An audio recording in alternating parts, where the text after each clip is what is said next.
Welcome to the second episode of Minerva CyberBytes, bite-sized episodes explaining the ins and outs of ransomware. Last episode, I gave a short introduction on the mindset of ransomware threat actors. Ransomware has completely changed the security landscape. Because ransomware is a business, it's very malicious. The ransomware needs to do as much damage as it can to the organization in order to be able to demand and often receive a high ransom, sometimes in the tens of millions of dollars.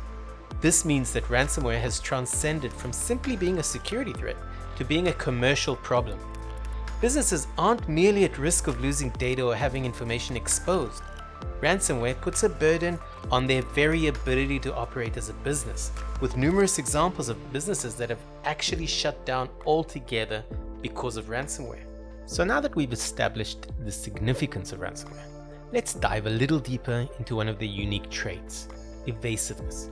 This is actually such an important part of ransomware that we'll probably touch back on it a number of times in the future.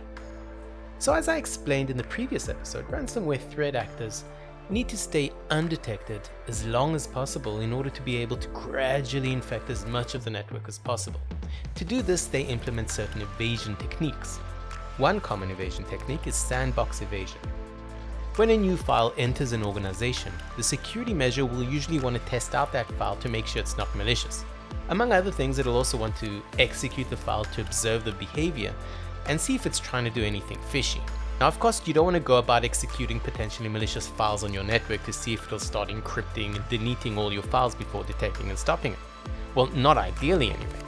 So in order to be able to do this safely, security solutions will have a sandbox, which is basically a virtual machine secluded from the rest of the network where they can run all their test files and get the malicious file to expose itself without letting it anywhere near the real network environment. The idea is that if it's going to start encrypting or doing something it shouldn't, we'll detect it in the VM and stop it before it enters the network. Now, ransomware groups know all about these sandboxes, so very often they program their ransomware to check if it's in a sandbox, and if it discovers that it is, it'll just stay dormant and wait until it gets released into the network before moving forward.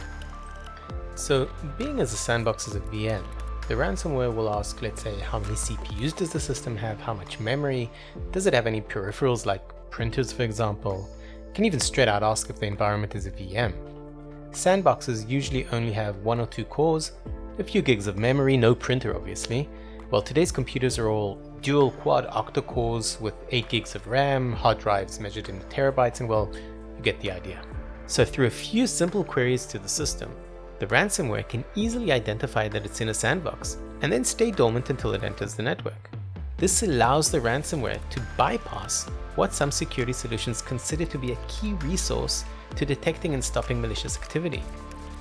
Another common example of an evasion technique is the forensic and security tool detection. For obvious reasons, malicious files don't want to be detected or stopped by your antivirus or security tool. So what they'll do is check what security tools you have running on your computer so they can then decide how to deal with it.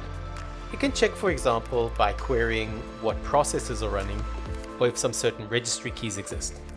Once it detects a security or forensic tool that it would deem unfriendly, there are a few things it can do. It could decide it's not worth the risk of exposure and simply deactivate itself with the hope of finding some other unsuspecting victim with less risky security tools. We need to remember that once a security tool discovers a malicious file, it tags its signature and reports it to a global database, so all other antiviruses would then be able to detect it. The ransomware threat actor definitely doesn't want this to happen, obviously. The ransomware could also try to disable the security process, depending, of course, on what the process is and what privileges the ransomware was able to gain. It could also just attack a certain component in the tool, which would then render it useless. For example, it could somehow attack the antivirus's database with all the known hashes. Assuming the antivirus would still be running after this, it wouldn't be able to detect anything using the signature-based detection. We need to remember that ransomware will often stay very quiet for months while spreading out in the network before detonating.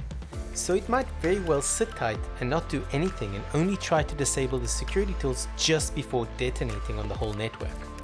So this was just a short introduction to ransomware evasion techniques with just 2 examples out of thousands of techniques that ransomware uses to understand what's going on in its environment and ensure that it remains undetected before it breaks out.